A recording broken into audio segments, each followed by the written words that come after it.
And it's time for Lefties Losing It. Let's start with some weapon-grade gaslighting from alleged comic Jimmy Kimmel. Here is the far-left purveyor of late-night disinformation engaging in some more disinformation, this time about his ideological bedfellow Tyler Robinson. We hit some new lows over the weekend with the MAGA gang desperately trying to characterize this kid who murdered Charlie Kirk as anything other than one of them and doing everything they can to score political points from it.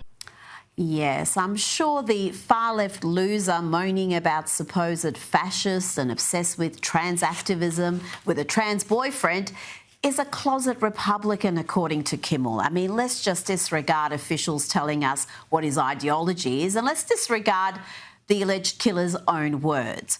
But Jimmy Kimmel wasn't done yet. He even mocked President Trump's grief for Charlie.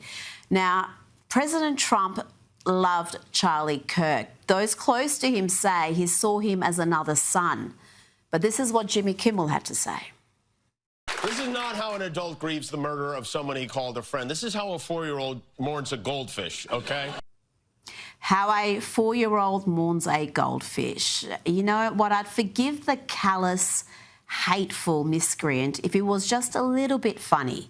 He is supposed to be a comic. Now, this next gal is supposed to be some sort of a model. She was a contestant on a show called America's Next Top Model. About Charlie Kirk. You like terrorism? Eye for an eye. I think the only thing that went wrong that day was that Trump wasn't standing behind him getting a secondhand bullet. Model. She's as ugly on the inside as she is on the outside. That brings me to Jemele Hill, the former ESPN anchor, the race-baiting simpleton who continues to lie and engage in deliberate misinformation. Listen to what she says about the man charged with murdering Charlie. In the wake of Charlie's murder, there was an incredible amount of angry discourse from the right, blaming the Democrats, blaming liberals, saying, you're the reason this happened. Only to find out, surprise, 22-year-old white dude, loved guns, raised by two parents, lived in a good home, dad is a minister, also a sheriff. Didn't check it in them boxes y'all thought he would check, did he? Well, he checked the boxes I expected him to check, Jemele. He is a far-left, trans activist lunatic who regurgitates the same BS you do. He claims Charlie was spreading hate because the left called telling the truth hateful. His dad wasn't a sheriff, but he did appear to come from a decent family. It just shows that coming from a decent, God-fearing family isn't enough to inoculate a sick mind from toxic leftist indoctrination. And did Jemele really blame Republicans, conservatives for angry discourse? I mean, how dare we be angry that a brilliant young man was murdered in front of his children? How dare we call out those celebrating this sickening act of domestic terrorism? And be on guard for those who claim that this isn't a left or right issue, that this isn't political, that there isn't a clear motive. Those are lies, and we're not putting up with lies. We are not tolerating the left's bold-faced lies and gaslighting, including this from CBS. 5 days after Charlie Kirk's murder, the shooter's motive remains elusive. No writings left behind, vague secondhand testimony. That uncertainty and the risk of drawing sweeping conclusions suggests the murder may share similarities with recent violence not driven by an obvious political ideology.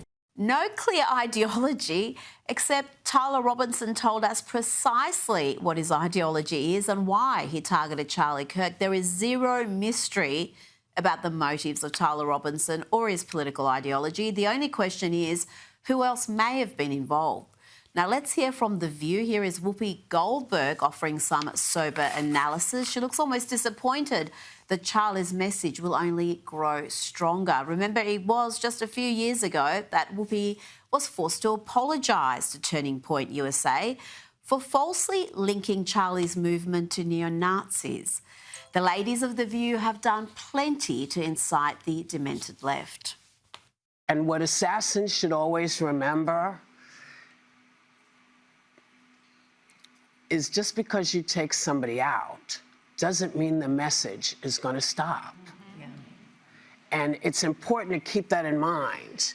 Now, we've had plenty of examples of instant karma this week as hate-filled individuals have got their comeuppance for celebrating a great man's assassination. And here is another example. This young man thought it was funny to turn up to a memorial at Texas State University and do this.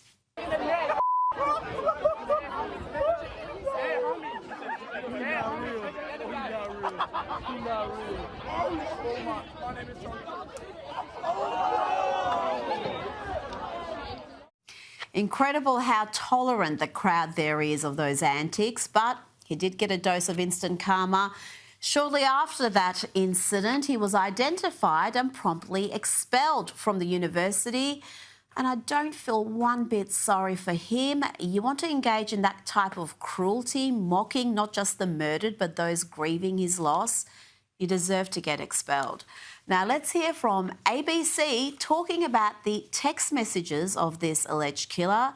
Do you think they reflected on how his language echoed that of mainstream leftist figures from the media and the activist class and the Democrats? No.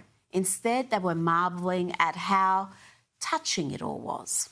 What was on it, but also it was very touching in a way that I think many of us didn't expect. A very intimate portrait into this relationship between the suspect's roommate and the suspect himself, with him repeatedly calling his roommate, who was transitioning, calling him my love, and I want to protect you, my love.